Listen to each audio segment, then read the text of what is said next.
Bom, vamos para a criação desse elemento aqui bem interessante, que é um relógio, né, que vocês estão vendo. Muito simples de se fazer aqui no Photoshop. É evidente que essa parte de dentro aqui, ó, deixa eu desmarcar aqui. Então, essa parte de dentro aqui, ó, é uma imagem que eu baixei da internet, mas nós poderíamos também estar criando aqui o ponteiro, enfim, os números, né, em algarismos romanos aqui, sem problema nenhum. Mas para aproveitar que na realidade eu queria mostrar mesmo a coloração, a parte da luz aqui, onde causa esse efeito aqui de aço, né? Eu meio que deixei de lado aqui a parte interna do relógio, mas perfeitamente poderíamos estar fazendo isso aqui. Você vê que inclusive eu tenho aqui, ó, se você observar, eu criei aqui uma impressão de luz também batendo, e que como se fosse o vidro aqui, né, da frente do relógio. Deixa eu tirar aqui, você vai ver que é um elemento, aqui, você vê que eu tenho aqui, você vê que eu criei aqui um efeito de vidro, né? São elementos muito simples que vamos criar aqui agora, nesse exato momento, no Photoshop. Deixa eu fechar isso aqui. File Closing, vou abrir um novo palco, File New, dimensões 1024 por 768, ok. Vou resetar a minha paleta de cores com a letra D do meu teclado. Vou utilizar a Paint Bucket Tool e vou colocar o meu palco em preto. Vou criar uma nova layer, Ctrl Shift Alt N, já tenho minha layer criada. E vou utilizar aqui a minha ferramenta Ellipse Tool. Com o Shift pressionado, vou fazer ou melhor, antes de fazer isso, eu dou um Ctrl Z aqui, eu vou inverter a paleta aqui. Com a letra X do teclado, eu inverto a paleta aqui, porque eu quero do branco para o preto. Vou usar aqui, então, agora sim, a Ellipse Tool para criar um círculo com Shift pressionado, um círculo perfeito, na cor branca, que foi a cor que eu defini na minha paleta. Bom, eu vou dar um duplo clique nessa layer aqui, desse shape, dessa elipse que eu criei, para aplicar aqui, deixa eu subir aqui um pouco, o Gradient Overlay.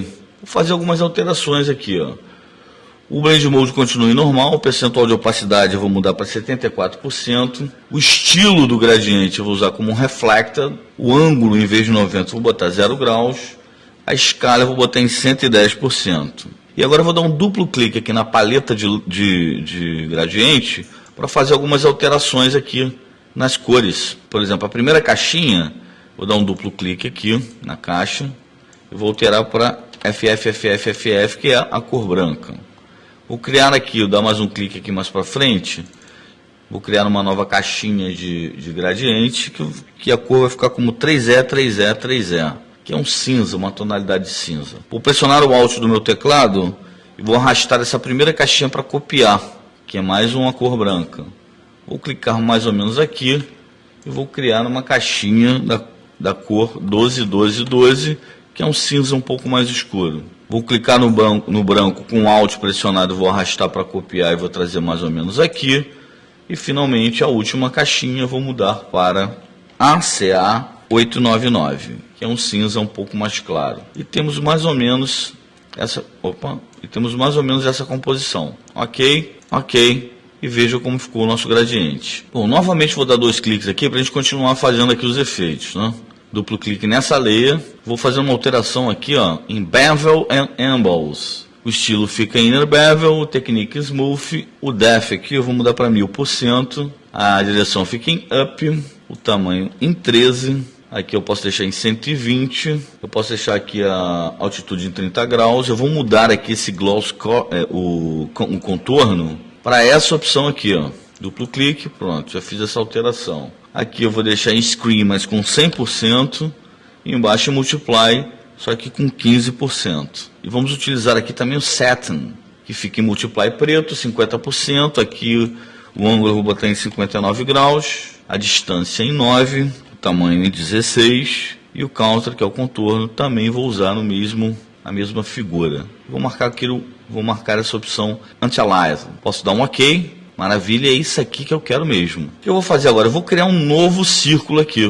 Bom, eu posso fazer o seguinte agora. Eu vou duplicar essa layer aqui, ó, Ctrl J, e eu vou diminuir aqui na aresta para ficar com essa layer aqui na parte de dentro. Aqui, ó. Então, deixa eu dar um Enter para confirmar. Então, nós já obtemos aqui um resultado bem legal. Você vê que ele deu como se fosse um degrau aqui, né, de uma imagem para outra. E posso fazer isso mais uma vez. Ó. Ctrl J.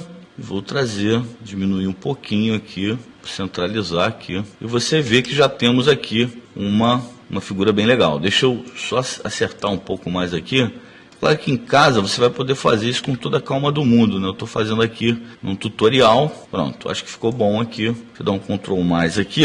Você vê que ele ficou realmente aqui com uma escadinha aqui de um nível para o outro. Nós já poderíamos colocar aqui a nossa imagem do relógio. Bom, mas antes de prosseguir aqui, eu vou fazer o seguinte. Eu vou unir todas essas layers aqui, inclusive esse background em preto aqui. Eu deixo a primeira layer do background selecionada, seguro o Shift, pressiono na última layer, clico com o botão direito do mouse e clico em Merge Layers. Pronto, agora tem todas as layers unidas aqui. E eu vou fazer o seguinte, com a ferramenta Elliptical Marquee Tool, eu vou selecionar aqui mais ou menos o meio da imagem, vou pressionar aqui a tecla Shift e Alt, e vou traçar uma elipse aqui, de forma que ela pegue toda essa parte do centro aqui da imagem, né?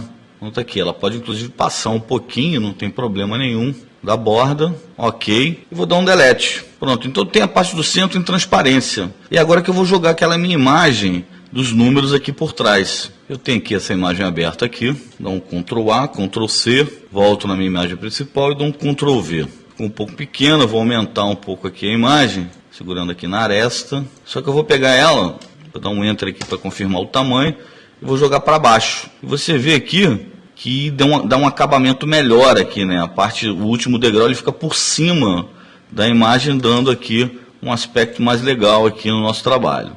Vamos criar agora aqui o reflexo aqui do vidro, né? Ctrl Shift Alt N. Vou criar um outro elemento aqui que é o elemento do reflexo. Com a própria Pen Tool, eu vou clicar mais ou menos aqui.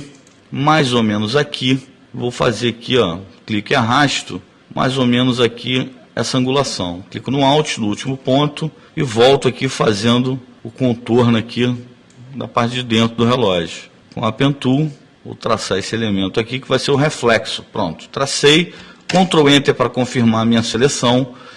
Vou utilizar a cor branca, clico no baldinho, na Paint Bucket Tool, preencho esse elemento na cor branca. Com esse elemento selecionado, com a layer desse elemento selecionado, clico em Filter, Blur, Gaussian Blur.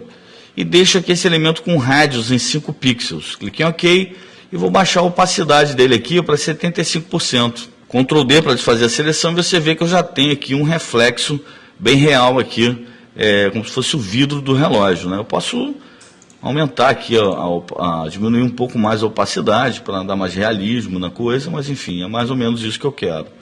E vamos dar prosseguimento aqui, ó. Vamos criar mais uma layer, Ctrl Shift Alt N, e vou criar mais um elemento com a Pen Tool aqui, que é o elemento aqui aquele botãozinho para dar corda no relógio, né? Fazer simplesmente aqui um quadrado ou um retângulo, como queiram. Ok, já estou com o primeiro elemento criado. E vou aplicar algumas configurações aqui de blend, né? Vou dar um duplo clique aqui na layer desse elemento e vou aplicar aqui um gradiente overlay nele. Gradiente, blend mode normal, opacidade 100%, vou deixar aqui o estilo em linear. Vou dar um duplo clique aqui na paleta de cores aqui, né? Vou fazer as seguintes alterações. A primeira caixinha, vou dar um duplo clique aqui, vou colocar a cor branca. Opa, ficou azul. FF. Vou clicar aqui para criar uma nova caixa. Vai ter a cor 3E. Alt pressionado, clico na primeira e arrasto para duplicar. Clico mais ou menos aqui, vou definir a seguinte cor, 12, que é uma tonalidade cinza. Alt pressionado, arrasto a caixinha de branco para duplicar também. E a última caixa, defino com a cor ACA 899, que é uma tonalidade de cinza também. Clique em OK. Eu tenho aqui o meu elemento criado com a Pen Tool, vou dar um Ctrl Enter para definir a seleção. Posso usar aqui a Paint Bucket Tool. E temos essa imagem. Só que aqui eu vou fazer uma alteração no ângulo. Vou clicar novamente aqui, agora diretamente nessa layer, mas na opção da Gradient Tool. E você vê que o ângulo aqui está em 90 graus. Eu vou colocar um ângulo de 180 graus. E aí você já vê aqui que a imagem toma aqui a direção que eu quero. Ok, Ctrl D para desfazer a seleção. E é isso aqui que eu quero. Vou criar mais uma layer. Ctrl Shift Alt N. Vou criar mais um elemento com a Pen Tool. Vou usar aqui, ó. Vou clicar aqui.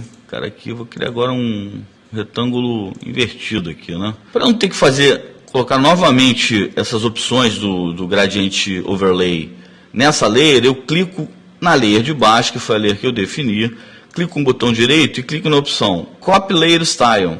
Ele copia todos os estilos de layer que eu criei, seja ele um gradiente, seja ele um drop shadow, enfim, um inner shadow, ele copia todos que foram feitos. Então, copy layer style, clico na layer de cima, botão direito, paste layer style. Ctrl Enter para confirmar essa seleção de cima, Paint Buckets Tool, e o preenchimento já fica da forma como eu quero. Ctrl D para desfazer a seleção, Ctrl Shift Alt N para criar mais uma layer, Pen Tool, eu vou criar mais um elemento aqui, ó. Vai ser mais ou menos assim, ó. E faço o mesmo processo, clico na layer de baixo, botão direito, Copy Layer Style, layer de cima, botão direito do mouse, Paste Layer Style, Ctrl Enter para confirmar a última seleção, Paint Buckets Tool, e dou o preenchimento que eu quero. Ctrl D para desfazer a seleção, e já tem o elemento criado. Você vê que ele ficou com um defeito aqui, ó, mas eu posso acertar isso aqui, ó. Eu vou selecionar a primeira com Shift pressionado, a segunda e a terceira. Clico com o botão direito nessa seleção e clico em Merge Layer. E transformo isso aqui numa layer só. Com a minha ferramenta de Move, eu desço um pouquinho aqui para obter o resultado que eu quero. Eu posso fazer o seguinte, ó, vou duplicar essa layer aqui, ó, essa primeira layer. Ctrl J, eu tenho essa layer duplicada. Na minha ferramenta Edit, Transform, Rotate, vou rodar um pouquinho, vou dar um Enter. Com Shift pressionado eu vou diminuir um pouco essa imagem. Vou trazer, dou um Enter para confirmar a minha alteração. Vou trazer mais para cá e vou dar mais uma rodadinha aqui, ó. Edit, Transform, Rotate. Dou um Enter, trago ela para cá, ó. Maravilha, é isso que eu quero. E agora eu vou fazer só um detalhe aqui, ó. Deixa eu dar um zoom aqui nessa imagem aqui. Eu vou fazer o seguinte, ó. Com a minha ferramenta Rectangle Tool, eu vou fazer uma alteração na cor aqui. Eu vou colocar uma cor quase preta aqui, ó, um cinza bem fechado. Eu vou criar alguns elementos aqui, ó. Deixa eu só fazer o seguinte, eu criar uma nova layer, Ctrl Shift Alt N, jogar essa layer lá para cima para o topo, tá aqui a minha layer, e vou criar aqui esses elementos para dar uma impressão de umas ranhuras aqui na parte de cima, né? Poderia copiar, estou criando um por um aqui, não tem problema. Já estamos quase finalizando aqui o nosso trabalho. Então, Ctrl menos, você vê que fica um efeito bem legal. Aquela impressão de umas ranhuras aqui na parte onde se dá corda no relógio. Então, amigos, é isso. O importante aqui são as técnicas usadas para a luminosidade, as técnicas usadas para o reflexo do vidro. Enfim, espero que tenham gostado e possam aplicar isso aí em outros trabalhos feitos no Adobe Photoshop.